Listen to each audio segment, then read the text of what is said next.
Bonjour à tous, j'espère que vous allez bien, j'espère que vous vous portez bien. Aujourd'hui, nouvelle vidéo, on va parler de la notion de persona et voir si on peut en tirer quelque chose de positif. Tout d'abord, comprenez que le mot personne trouve son origine du latin persona. Persona qui dans la Rome antique faisait référence au masque que portait l'acteur lors des théâtres. Partant de là, aujourd'hui dans la société, la notion de persona fait référence au masque social qu'adopte un individu en fonction du contexte.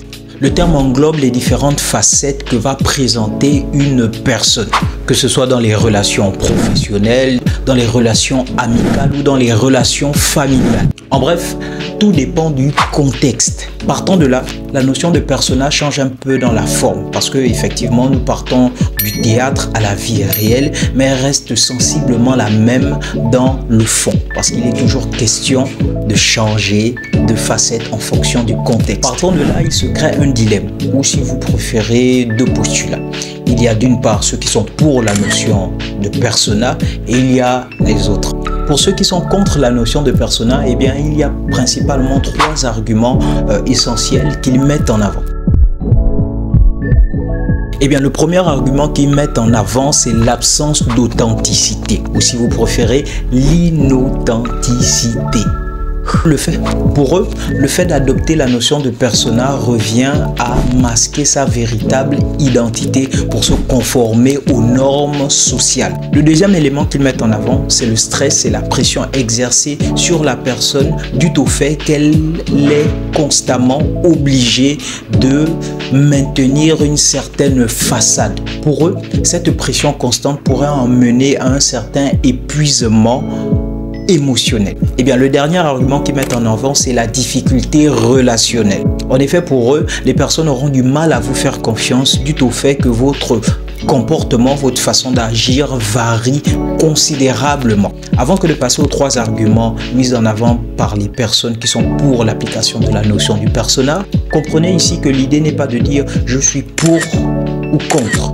Bien évidemment, de tirer ce qui vous correspond et d'appliquer ce qui pour vous pourrait être utile. Le plus important, c'est que vous reteniez il y a du bon et du mauvais. Passons à la suite. Eh bien, le premier argument qu'ils mettent en avant est plutôt relatif à la notion en elle-même. Autant il y a de situations dans la vie sociétale de façon générale, autant il y a obligation pour l'individu de s'adapter à ces différentes situations-là.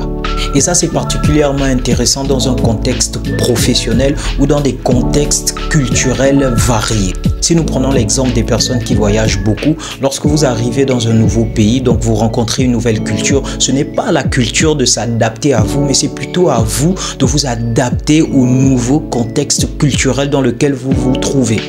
Exemple. Le deuxième argument est plus relatif à une forme de PNL ou si vous préférez une forme de développement personnel. C'est plus intéressant et plus avantageux pour l'individu de mobiliser plusieurs aspects de sa personnalité. Par exemple, au boulot, vous devez être une personne droite, une personne très professionnelle. À la maison, vous devez être une mère ou un père très attentionné. Et avec vos amis, vous devez être un bon ami. Tout ça pour dire que les différentes facettes de votre personnalité vous seront utiles à un moment donné. Dernier argument, c'est que l'application de la notion de persona est une forme de protection pour vous. Je m'explique.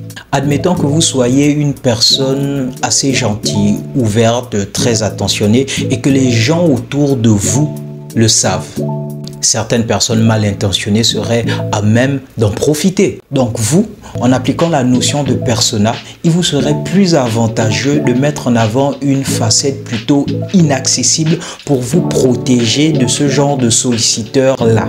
Au bout du compte, le plus dur pour vous sera de savoir à quel moment, comment et avec qui appliquer une telle ou une telle facette de votre personnalité. Donc j'espère que cette courte vidéo vous a plu. Vous connaissez la chanson, vous likez, vous abonnez et vous partagez. À plus.